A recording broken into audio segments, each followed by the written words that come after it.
สวัสดีครับคลิปนี้มีโคมไฟโซลาร์ฟลัดไลท์จากฟิลิปมารีวิวให้ชมนะครับตัวนี้เป็นหลอด LED Essential Smart Bright เขาบอกว่าค่อนข้างสว่างมากนะครับตามสเปคนะเป็นรุ่น BVC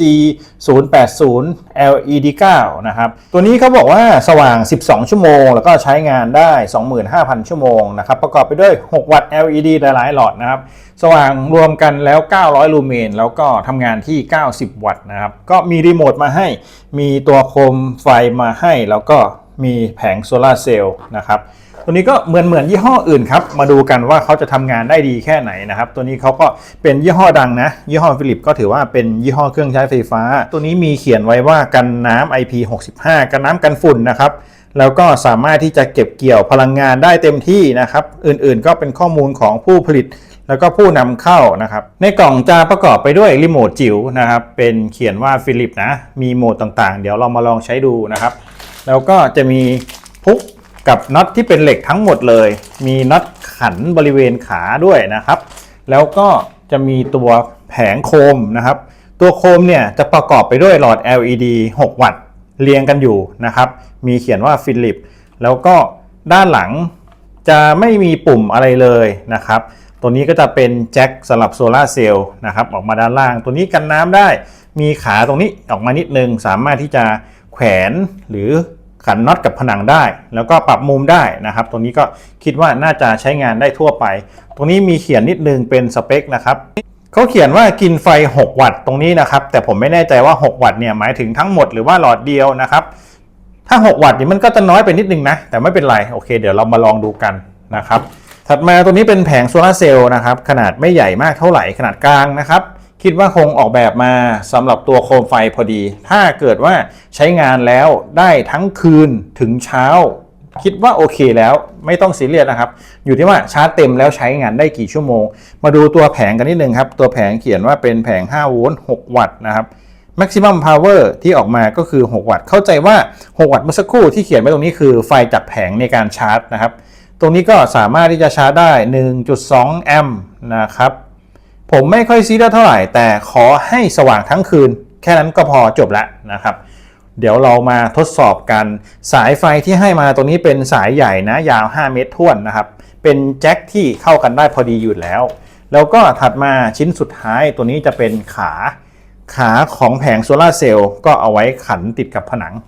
น็อตเมื่อสักครู่ที่ให้มาก็คือขันตรงนี้นั่นเองนะครับขันตรงนี้แบบนี้แล้วก็เอาไปติดที่ผนังเอียงไว้ให้ได้มุมพอดี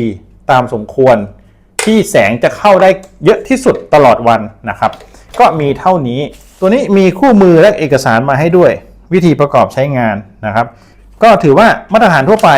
ง่ายๆครับฟังก์ชันต่างๆก็มาเป็นแบบนี้เดี๋ยวเรามาดูวิธีใช้งานกันครับตัวรีโมทก็ใช้แบตเตอรี่ขนาด 3A นะครับก้อนเล็ก2ก้อนใส่เข้าไปแบบนี้ได้เลยนะครับผมมีแบตเตอรี่เองอยู่แล้วเขาไม่ได้แถมแบตเตอรี่มาให้นะพอใส่เข้าไปแบบนี้ก็พร้อมใช้งานนะครับในการใช้งานโซล่าร์ฟลัดไลท์ก็ให้ประกอบกับตัวโคมไฟไว้ก่อนนะครับเพราะว่าเขาจะมีการตรวจสอบโวลต์ที่มาตกค่อมที่มาจากแผงนะเขาถึงจะทำงานนะครับตรงนี้ผมก็จะเสียบเอาไว้แบบนี้เดี๋ยวเขาจะเริ่มทำงานเลยนะครับปกติโซล่าร์ฟลัดไลท์ก็จะเป็นแบบนี้เนี่ยนะครับเขาก็จะเริ่มชาร์จ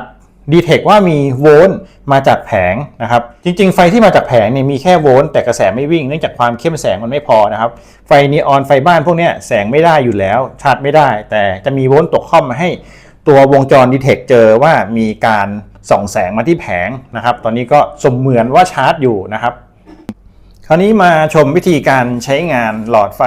โซล่าร์ฟลัดไลท์จากฟิลิปบ้างนะครับวิธีการใช้งานก็ตามคู่มือเขามีเขียนไว้ว่าปุ่มแรกของรีโมทนะครับปุ่มสีแดงตรงนี้จะเป็น on off กดเปิดปิดได้เลยนะครับตามนี้นะกดเปิดกดปิดนะครับแล้วก็ถัดมาออโต้เนี่ยจะเป็นการดีเทคอัตโนมัตินะครับคุณกดออโต้ถ้าเกิดว่าเปิดแล้วแบบนี้นะครับแล้วก็กดออโต้ทิ้งไว้แบบนี้เขาจะสว่างสุดแล้วก็รอดูว่ามีแสงหรือเปล่านะครับสักพักเดี๋ยวเขาก็จะดับเพื่อเป็นการเซฟพลังงานนะครับเขาดีเทคแป๊บหนึ่ง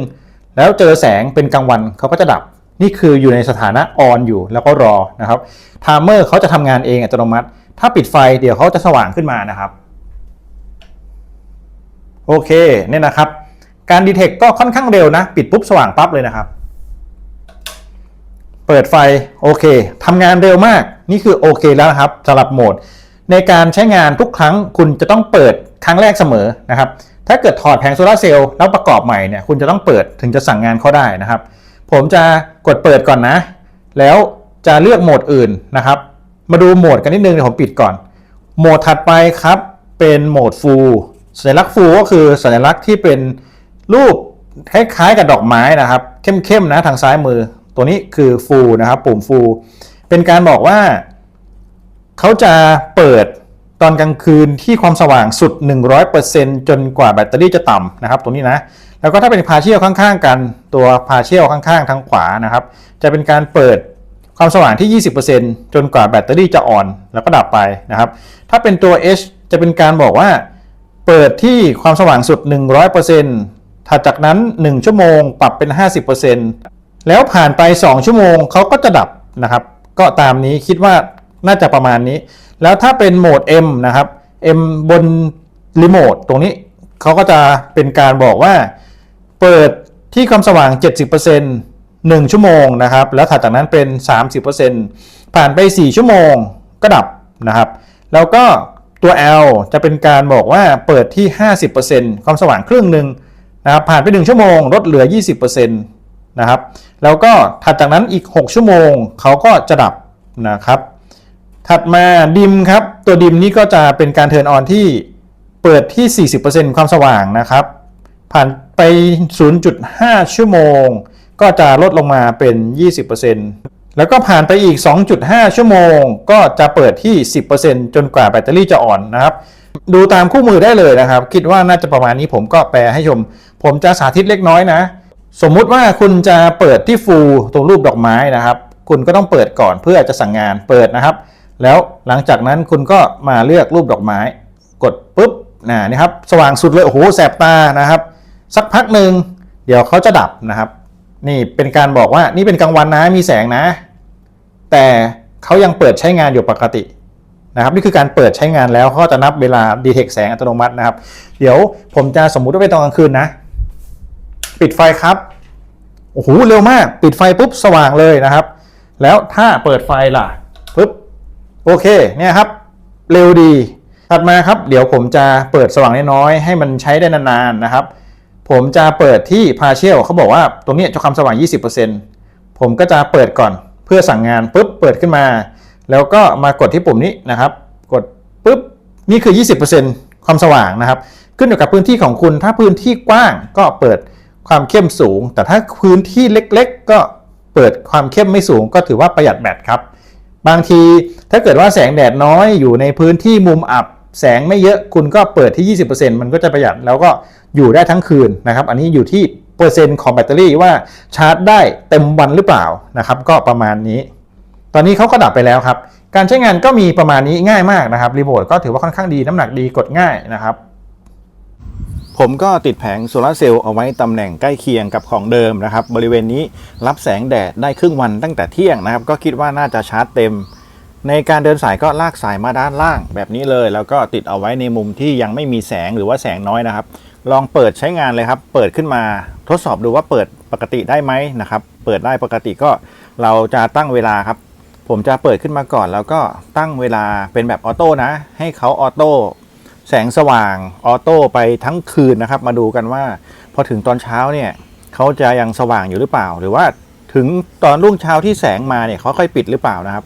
ในการชาร์จตอนที่เริ่มชาร์จก็จะเป็นไฟแดงกับพริบแบบนี้นะครับเดี๋ยวถ้าเกิดเต็มเนี่ยเขาจะเปลี่ยนเป็นสีเขียว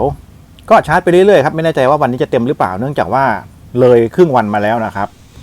สังเกตดูนะครับแป๊บเดียวก็เต็มตอนนี้ก็ยังอยู่ที่ประมาณบ่าย2กว่าเองนะครับสังเกตดูแสงแดดยังแรงอยู่เลยนะตอนนี้แบตเตอรี่เต็มแล้วนะครับเดี๋ยวมาดูกันว่าพอตกเย็นเขาเปิดอัตโนมัติจะเป็นยังไงนะครับผมติดหลอดไฟไว้ตรงมุมขวาบนสังเกตดูวงกลมนะครับตรงนั้นจะมีแสงสาดลงมาด้านล่างสังเกตดูเงานะเงานี้จะไปทั้งคืนนะครับตอนนี้อยู่ที่เวลา4:47ยังสว่างอยู่นะรถเก็บขยะเข้ามาแล้วถอยหลังเข้าไปในหมู่บ้านนะครับรอไปเรื่อยๆนะครับเดี๋ยวรถเก็บขยะเขาจะเดินหน้ามานะครับกล้องผมอัดไว้ทั้งคืนนะเขาเก็บเป็นช็อตเอาไว้นะครับเดี๋ยวรอตอนที่รถขยะออกมาเนี่ยครับออกมาแล้วนะครับมีอีกช็อตหนึ่งตอนนี้เวลา4:57 นาทีนะครับ หลอดไฟก็ยังสว่างอยู่สังเกตเงาส่องสว่างอยู่ด้านล่างสาดมานะครับตรงบริเวณที่เป็นหลอดไฟก็สว่างดีเกือบจะเช้าแล้วครับตอนนี้อยู่ที่ประมาณตี 5:38 นาทีนะครับตรงนี้จะเห็นภาพชัดยังมีเงาอยู่นะครับเดี๋ยวสักพักหนึ่งพอสังเกตดีๆเงาจะหายไปก็คือไฟดับนะครับเนื่องจากว่าแสงสว่างค่อนข้างเยอะแล้วนะครับลองสังเกตดูชัดๆนะครับตอนนี้ไฟดับแล้วเป็นการดับอัตโนมัติเนื่องจากว่าเป็นกลางวันแล้วนะครับก็ยืนยันให้ครับว่าหลอดไฟโซลาร์เซลล์ฝัดไลท์ของฟิลิปรุ่นนี้ใช้งานได้ดีครับถึงแม้ว่าจะไม่ได้สว่างมากๆแต่ก็สว่างทั้งคืนนะครับสำหรับพื้นที่ที่ไม่เยอะหลอดไฟรุ่นนี้ก็เป็นตัวเลือกที่ดีครับราคาไม่แพงสามารถกดตามลิงก์ใต้คลิปเข้าไปได้หากท่านมีคำถามคอมเมนต์ไว้ได้เลยเดี๋ยวจะรีบทดสอบแล้วมาตอบให้นะครับสำหรับคลิปนี้ขอบคุณที่รับชมครับสวัสดีครับ